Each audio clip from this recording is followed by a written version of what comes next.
सासू जी के हलिया का बताई सखिया, अपने सासू जी के हलिया का बताई सखिया।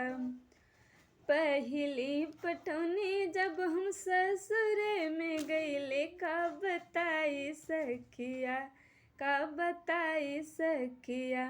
सासु को रलई खिलावे का बताई सखिया, अपने सासू जी के हलिया का बताई सखिया।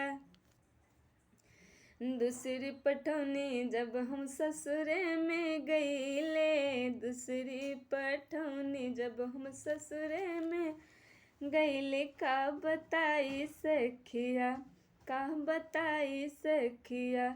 सासू हाथ से खियावे का बताई सखिया, अपने सासू जी के हलिया का बताई सखिया।